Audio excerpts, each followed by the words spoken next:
Cette période de confinement touche à sa fin, mais il va falloir que la ville travaille avec l'ensemble des acteurs économiques sur la sortie du confinement.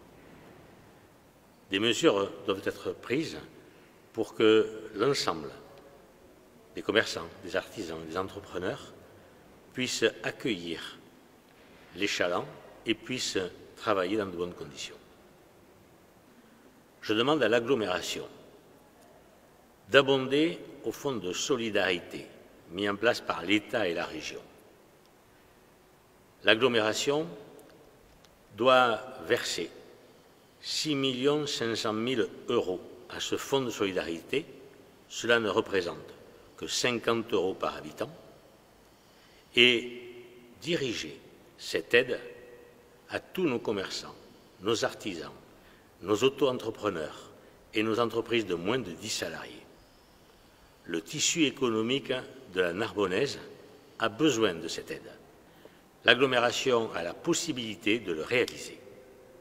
La ville a déjà pris des mesures depuis le 17 mars en rendant gratuit le stationnement de surface, en faisant une remise totale du montant des étals et des terrasses ou du montant des loyers des cellules commerciales dont elle est propriétaire.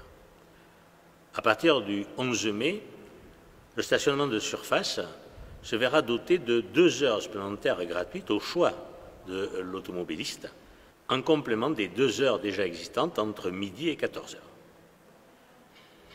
Les terrasses seront toujours gratuites, au moins jusqu'au 31 août 2020, comme les loyers des cellules commerciales, comme les étals.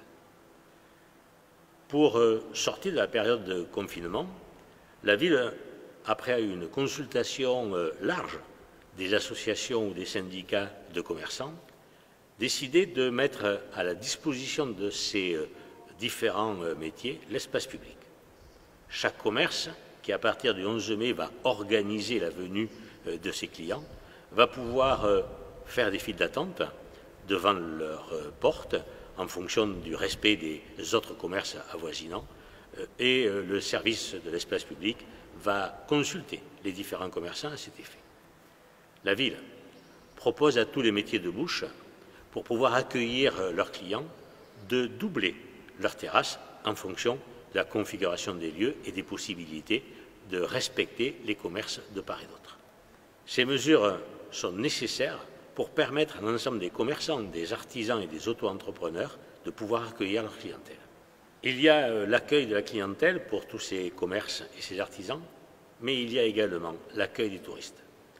L'Office de tourisme, l'Office du commerce et la ville de Narbonne travaillent sur la promotion de notre territoire, sur l'ensemble de l'Occitanie et sur l'ensemble du territoire français. Cette communication et cette promotion de notre territoire, après consultation de l'ensemble des acteurs économiques, sera mise rapidement en place. À la suite du conseil municipal qui a voté le budget, les associations sportives ou les associations qui ont besoin d'un fonctionnement important ont déjà reçu leur subvention sous forme d'acompte ou en totalité. J'ai signé aujourd'hui la décision d'attribution des subventions aux associations. C'est le même montant que celui de l'année dernière. Les associations vont recevoir cette subvention dans les semaines à venir. Par contre, toutes les subventions aux associations liées à des animations, des événements sportifs, culturels ou de loisirs, dès le début du confinement jusqu'à la possibilité de reprise de ces animations, sont gelées. Ces subventions seront disponibles en fonction des événements qui seront organisés. Toutes ces mesures sont prises pour le début de ce déconfinement. Elles pourront être complétées en fonction de l'évolution de la sortie de crise. Soyez raisonnables, soyez prudents, protégez-vous.